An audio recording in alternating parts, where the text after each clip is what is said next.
Hey guys, this is Red and Blue, your channel on YouTube for all things PSG in English. Please subscribe. And today, I don't know what to say, guys. Like, really, like, this is getting tiring. This is getting just too easy. Like, 4-0 against Real. Like, can they try something? Like, challenge us a little bit. Oh, I can't take the winning anymore. I want the season to end. I want to go on holiday. Nah, I'm kidding. Of course, like, man, 4-0 against Real Madrid once again. What a game! What a game! What a game! What a team! What a team! What a team! This season is just a gift that keeps on giving. It's never ending, and our team just cannot seem to do anything wrong. We thoroughly trashed, I think, dominated, destroyed, exploded. I don't know, like, there's no words for it, but like, yeah, just crushed Real Madrid to the ground and like beat them 4-0. We were 3-0 up after basically half an hour of play, and then like cruised through the rest of the game, scored an extra one at the end, just for the sake of it. And yeah, it's like, looking at the game, it never felt like there were any chances of it going the other way. So we go on to the final of the Club World Cup that we're going to be playing against Chelsea on Sunday night, Sunday afternoon, Sunday night, Monday morning, depending on where you are in the world. But yeah, again, like, what a game. So quite a few things to say. The first one, that I was joking earlier, but I do seriously think that a lot of the blame and a lot of the weight and the reasons for the defeat are more on the Real Madrid side than on the PSG side. Don't get me wrong, we played an amazing game, extraordinary in many ways, and we'll get into this. But ultimately, like, I don't think there was anything unseen or unheard of before from this PSG team. And I think really a lot of the blame is actually like Real Madrid team largely self-destructing. So I'll start at the beginning, and I'll start with their starting 11. Obviously, they had two players missing in defense with Dino Ishten, and then like last minute forfeit from Trent Alexander-Arnold on the right. And so yeah, obviously I think they would have changed the plans for the team. They had to play Asensio in the center of defense. They played their 4-3-3 instead of 3 at the back. Even if like the role of Tchouaméni is a bit is like, in between midfield and central defense. But also like they played Valverde on the right instead of Trent Alexander-Arnold. And this one, I really do wonder, like, how much of it, like, why and how, and like why. Obviously Valverde is one of their central midfielder, great player over there. And so like you slide him over to the right. Obviously, like he had a good, like, pretty decent game. Actually, he didn't like completely self-destruct or anything, but it's not his position. He probably like didn't really train for him. Don't forget, we're talking about a team that's playing in a new like tactical way with a new coach and so on. And so why would you take a player who has like less experience playing in this position, and at the same time like actually weaken your midfield? Because the result of it is that like Bellingham drops down a little bit and joins the pivot in midfield with Arda Güler, and then up front you've got like supposedly the two superstars, Vinicius and Mbappé, playing together along with Gonzalo Garcia, sorry, wrong Gonzalo Garcia, who's their like youngster who's been doing super well this Club World Cup. And so I really do wonder, like, if Trent Alexander-Arnold had played there, who would have come out of the starting 11? Would it have been Mbappé? Would it have been Vinicius? Would it have been Gonzalo Garcia? Would it have been Valverde? I really don't believe this one, but but so the whole structure of the team feels very strange to me, and ultimately, like, against a team like PSG that is going to be dominant. I mean, like, they've seen our games, they know we're at like the peak of our game, and we're like arguably the best team in the world, or like we just won the Champions League, and they play like 4, 5, like 6 players who are like offensive in nature. So it goes like Gonzalo Garcia, Mbappé, Vinicius, Bellingham, Arda Güler, Valverde. It's like, yeah, 6 players who are like more known for their offensive qualities and what they bring in offense and like what they do in defense. Like, what kind of game were you expecting exactly? Like, what were you going in for? It's just, I don't know. And I think it shows on the pitch straight away, because like the strategic plan of Real Madrid is completely unclear to me. And I think in the first few minutes, it's hard to say because it's the beginning of the match, and I think both teams are trying to find their feet in the game. And ultimately, like, we get to score 2 goals very early in the game before like 10 minutes are done. But even after that, like, there's 80 minutes remaining. You've got time to put a plan in place to like calmly get back into the game. You know, score 1 goal back before halftime. Go into halftime like 1 goal down, and you've got like, you know, the game is long. Anything can happen at this point. But it never felt to me that the team of Real Madrid had any sense of how they might create anything into this game. And when we did the preview, we talked about what Xabi Alonso has been trying to put in place. We talked about the kind of plays that we've seen from Real Madrid in previous games. For me, I was very much expecting them to sit relatively deep and try to play on the counter, play on the speeds of their attacker, play on a few like really strong like technical transitions, and try to make it happen this way. The reality is that their block sat like fairly loose in the middle of the pitch. They didn't really do a high press because like their players don't commit to it and don't have the coordination needed for it. And at the same time, they didn't drop back down to limit the amount of space for our attackers. And so they're somewhere in the middle, sitting in between 2 chairs, not really like square on either side. And so on one end, you get like, you know, our defenders and Vitinha being able to organize the game, pass the ball around, just keep control, keep possession without really being challenged. And on the other end, like, our attackers are basically like, you know, either able to make runs in deep behind the defense, or they just have one or at most 2 players to beat before they find themselves in front of Courtois. And in the middle, you've got like 5-6 Real Madrid players who are completely lost in space, who don't really help out on one side or on the other. And so ultimately, like, it's PSG domination in every part of the pitch. I thought that was really interesting, is that like Real Madrid basically started the game with a 4-3-3. They did a few changes in offense, but that was their tactical plan. And ultimately, we managed to actually like have more presence in against every line because of how much our players move. So if you think like they've got 3 players in attack, we've got our back line of 4 plus Vitinha, so that's 5 against 3. Maybe even if Bellingham comes into the attack, that's still like 4 against 5. So we're still dominating, we still have 1 man up. And then in attack, ultimately, like, the way it happened is that Hakimi pushes very far up, so you end up with a line of 4 in attack, with Kvara, Dembélé, Doué, and Hakimi, who basically sit on the same line when we're in possession. And then you've got Ruiz or Joao Neves dropping into that attacking line as well. And so you commit like 4 to 6 players against their back 4. And so even if Tchouaméni drops back into defense, at best you're on equal term, and like at worst we still are dominating. And then in midfield, yeah, like Hakimi drops in from defense on his way to the attack. Dembélé drops back down if necessary to create some opportunities of passing. So does Doué as well on 2 rare occasions, if you ask me, and we'll get to that. But so they have midfield of 3, where like their attackers absolutely do not help with any of it, and their defenders have to sit in relatively deep because they can't open even more space at their back. Well, all of a sudden it's 3 against 5 as well. And so like literally every line on the pitch, we have more people into them and we're creating more. And so like, yeah, we're just completely dominating. And the game ends with, I think, 68% possession for PSG. It's like, it's madness. I mean, imagine at that level, we're playing Real Madrid, they only have the ball for 30% of the time. You can't get anywhere with that. So yeah, like, it's madness to me, and I don't really understand what their plan was there. And I think like it's compounded and made even worse by the fact that obviously they get 2 goals that they're basically like gift handing to us within the first 10 minutes. 2 big mistakes from their 2 central defenders of Asensio and Rudiger, who, you know, either like the first one, Asensio loses possession on the ball on a very good press from Dembélé, and he's like makes a mistake on his ball control, and so Dembélé manages to take control of the ball, slides it to Ruiz, gets kind of tackled by Courtois on the way. So even if we hadn't scored, there would have been a penalty for us. So yeah, and then Ruiz slots it into the goal.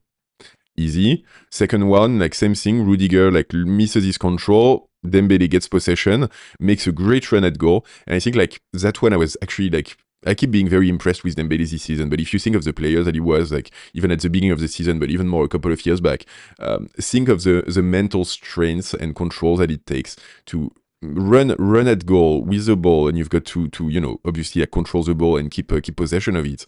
And then like opposite you've got Courtois, who's to me like maybe the best goalkeeper in the world, or like definitely top 3. So like he's gonna be closing you. He's gonna be perfect in terms of doing what he needs to do. He can like cover his whole goal, and like he can be very decisive.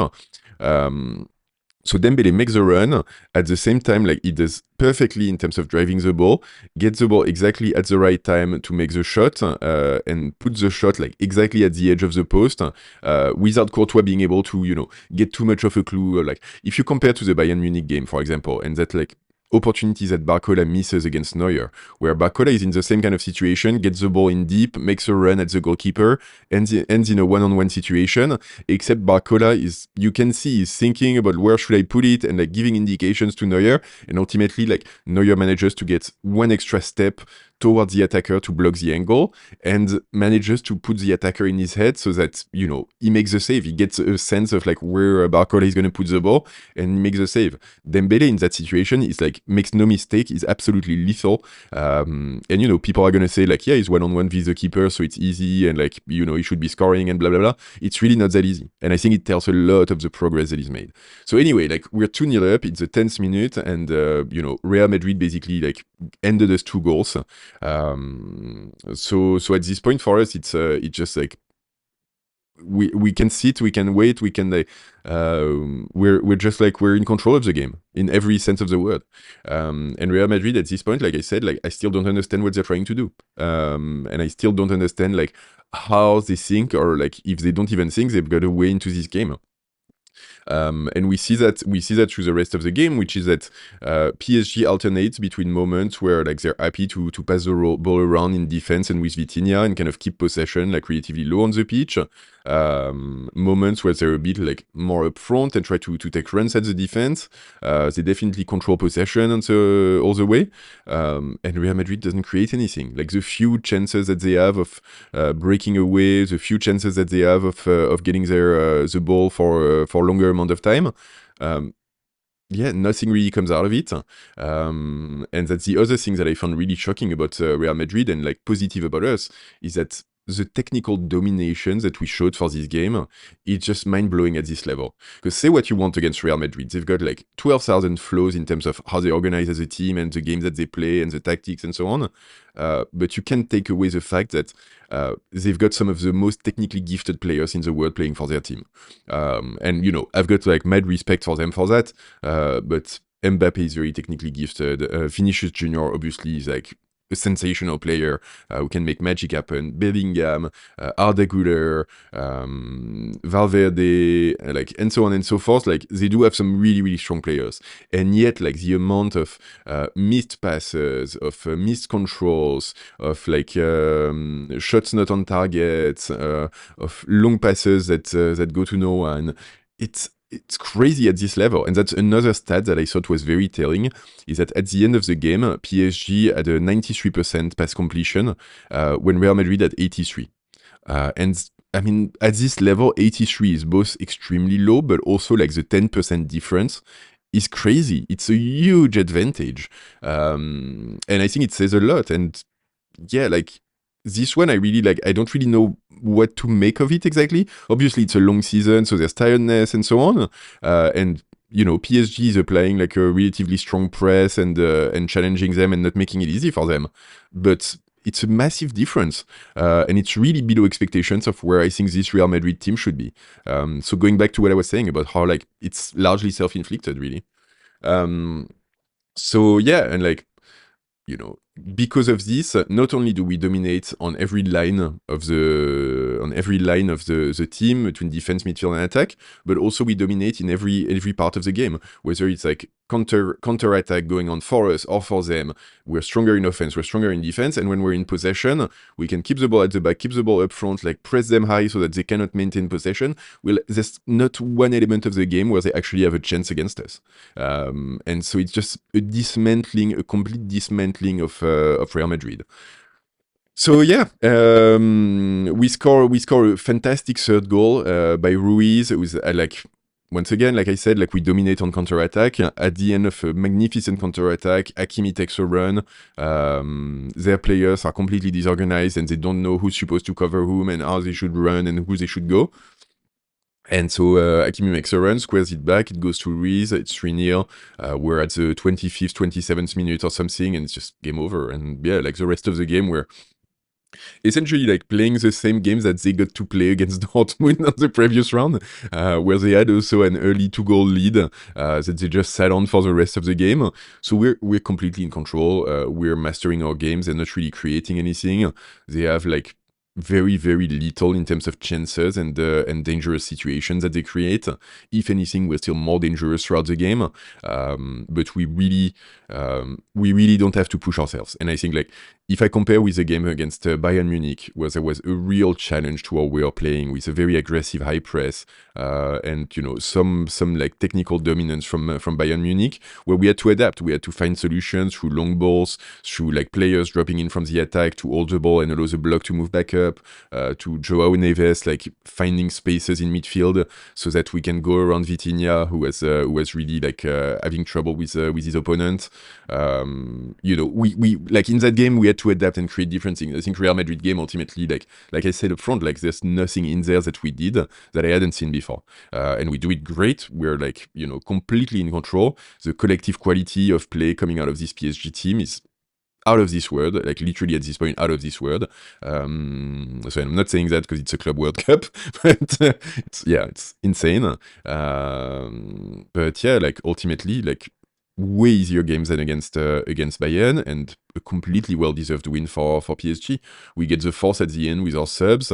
Gonzalo Ramos like gets the ball in the penalty area.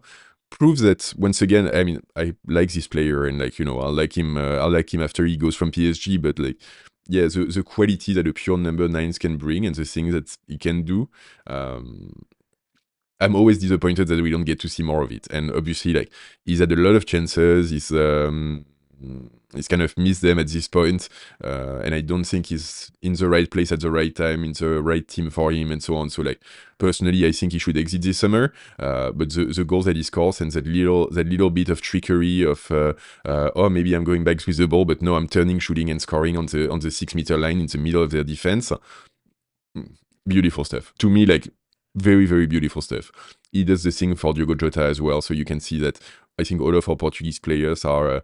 I think they were like probably in a hard place mentally for the game against Bayern Munich. Is the sense I get from a completely external perspective. So I absolutely don't know, but that's the perspective that I get. I think now they're playing with a little bit extra to like they've got this meaning to it for them, and so that's the celebration that he does. We close the game at 4-0. Like the referee doesn't even give any extra time in the second half because like it's the game has been done for 80 minutes at this point. The game was done before they stepped on the field. Really, like there was no way this team was gonna get anything less than a defeat from us. So yeah, we're on to the final. In terms of player performance, there's a few interesting ones. The first one I wanted to call out because I think that's where like a lot of people had question marks, or central defense. Obviously, like Real Madrid had their limitations in their offense and what they were trying to put in place and so on. But really kudos to both Marquinhos and Beraldo for destroying any chance that they might have had.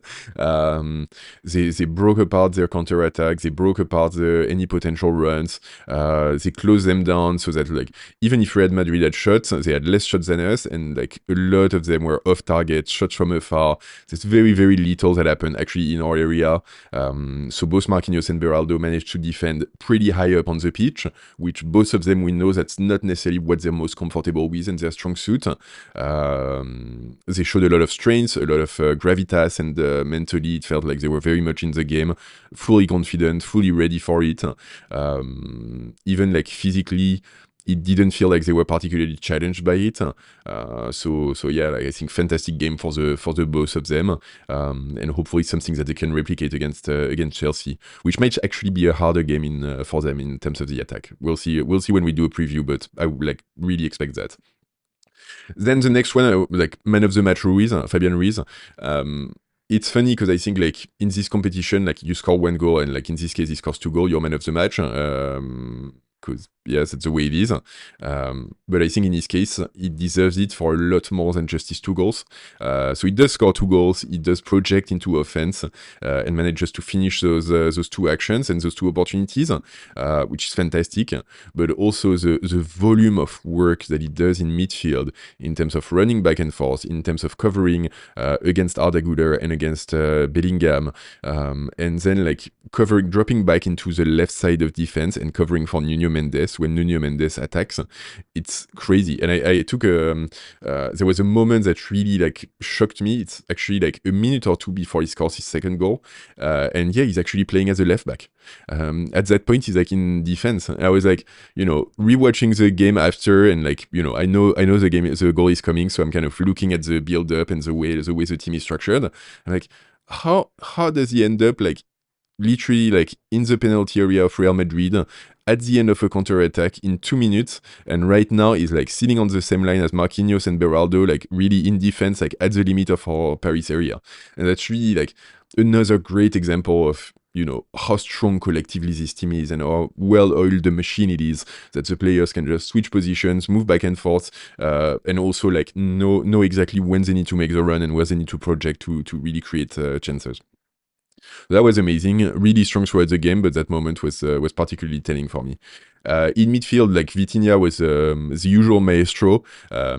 Real Madrid made it very easy for him because ultimately, like, there was no serious attempt to apply a press on him. And I think Vitinha is, even if you press him, he's a fantastic player and he gets out of it and he finds stuff and he creates stuff. If you give him time and you give him space, like, man, like, that's just, like Christmas morning for him. And so, yeah, he took full advantage of it. He just completely ran the midfield, ran the tempo of the game. And I think, like, Lucas Modric, who was on the bench for Real Madrid and came on the pitch, he must have looked at that and had, like, flashback of the way he used to play. And it's incredible that it's on our team now. Joao Neves in midfield also had a really good game. In exploiting a lot of the spaces in the Madrid midfield, but also in between lines. And I think that's where, like, the disconnect within this Real Madrid team actually shows that the ability of Joao Neves to find pockets of space to project into, get the ball, and then transition, either make run, pass around, or like create something. It's incredible for this game. And also he never stops running. So, Bellingham started relatively strong, got closed down by Joao Neves, who put him in his back pocket. I was actually surprised. I was expecting a lot more from Bellingham, so kudos to Joao Neves, because I think like a lot of it is down to him. Arda Güler, like, I was kind of expecting a man-to-man kind of battle, ultimately, like between Joao Neves and Fabian Ruiz. They tag team on it. And yeah, both of those players, Bellingham, Arda Güler, nowhere to be seen. And so for Real Madrid, there's no chances at this point. Like, you can't do anything when you lose the battle of midfield so thoroughly, on top of losing on the other two sides as well. Dembélé was back as well, and I wanted to note that because he's going to be a Ballon d'Or winner in a few weeks, in a few months, and it's incredibly well deserved. You can definitely completely see the difference with the last few games in this competition that we played without him. I think his ability to impact the game when we don't have the ball is only second to his ability to impact it when we have the ball, and is at a level that is, to me, like, frankly, unbelievable. The control that he has over the team in terms of being able to organize the first line of defense, organize that high press that we have against their central defenders and against their keepers.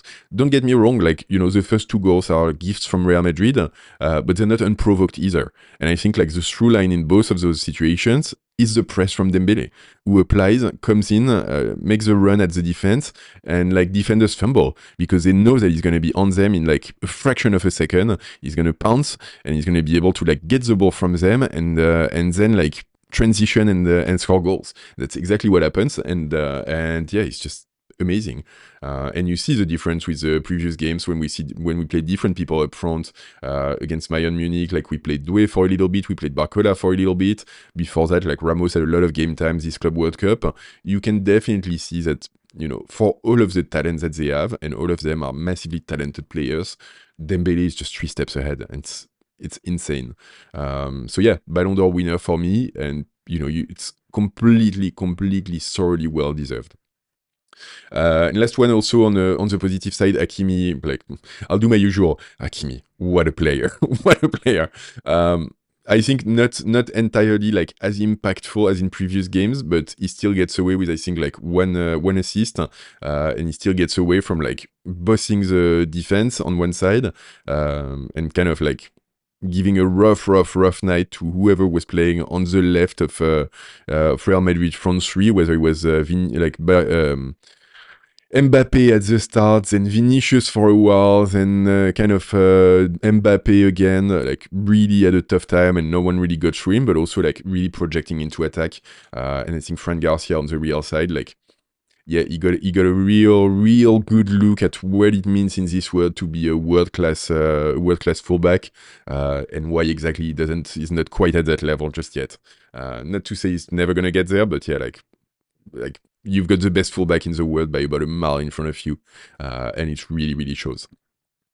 And then like a couple of like slight, very slight, because we're winning 4-0, so everything is positive, but very slight disappointment in Kvaratskhelia and Doué, who I think do contribute a lot, and I think they bring a lot of percussion, they bring a lot of danger and opportunity creation for PSG, but I think like their decision making in this game was a bit subpar, and it's something that I've called out a couple of times in this competition.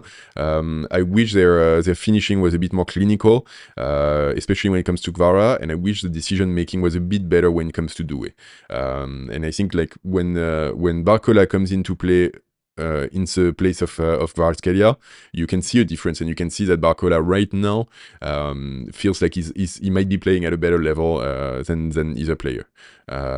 They've played a lot, they've been there through the whole competition, they're at the end of a long season, so I don't entirely blame them. And like both of them, like we forget, but Kvara only had like 7 months with his team, so he hasn't played with the group for, obviously, like now it's been a while and they've played lots of games, but still he's like one of the more recent players. So in the sense that he knows how the team plays and he can play within that construct very well now, but he hasn't had time for, I think, Luis Enrique to really develop him on his weak points, which is something that's happened for Dembélé, which happened for Barcola as well, who's like, jumped a few notches since he joined, which even happened for Doué to some extent, happened for Hakimi too. Like, I think, yeah, like Luis Enrique has been developed to be able to really develop those players. Kvara, I don't think that development has happened yet, and so I'm expecting more for him when it comes to next season in particular.